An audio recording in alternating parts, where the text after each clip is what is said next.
Sebetulnya kita katakanlah beruntung ya. Kenapa? Karena lonjakan Omikron ini di Indonesia tidak langsung tiba-tiba besar seperti di negara lain. Jadi karena itu saya pikir yang perlu dilakukan oleh pemerintah saat ini adalah melakukan persiapan yang sangat baik ya terkait dengan mungkin prediksi yang telah disampaikan oleh orang bahwa akan terjadi lonjakan besar pada bulan Februari.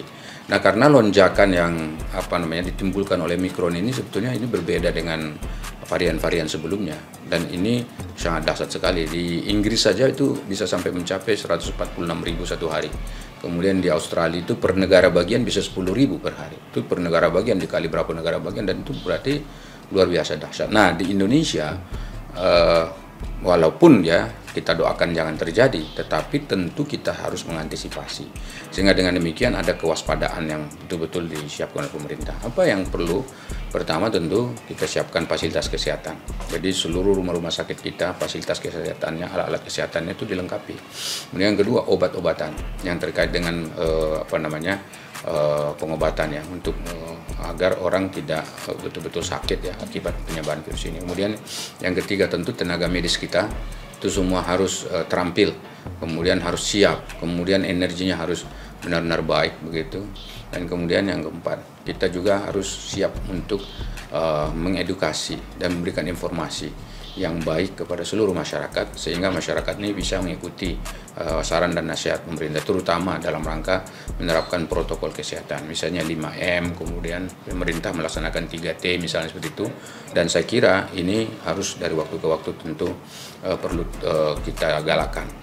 Kemudian yang terakhir, kita tentu berharap agar pemerintah juga bisa mengajak seluruh elemen masyarakat, organisasi-organisasi masyarakat, organisasi profesi, kemudian mahasiswa, dan terutama ya tentu ya guru-guru yang sekarang juga sedang melakukan pembelajaran tatap muka ini, terutama di Jakarta sedang begitu, itu juga harus kita ingatkan, sehingga nanti ini bisa kita kendalikan dengan baik penyebaran virus ini, jangan sampai betul-betul menyusahkan kita.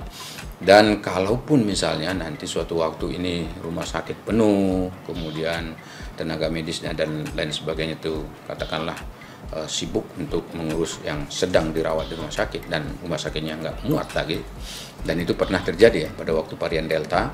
Nah, karena itu tentu kita harus cari alternatif lain, yaitu misalnya boleh dirawat di rumah sendiri masing-masing, di isolasi mandiri ya, tergantung tingkat keterpaparan dan keparahan penyakitnya gitu. Kalau dia parah sekali tentu harus ke rumah sakit, tapi kalau misalnya ada yang OTG misalnya ya, tanpa gejala, kemudian dia ternyata positif tapi dia merasa ya baik-baik saja gitu ya, tentu itu boleh tetap dirawat atau diisolasi mandiri di rumah. Dan itu persiapan ke arah itu saya kira harus dilakukan dari sekarang, karena kalau tidak ya pasti akan merepotkan, dan kita sudah pernah merasakan kerepotan yang luar biasa ketika kita menghadapi Delta itu atau varian Delta itu.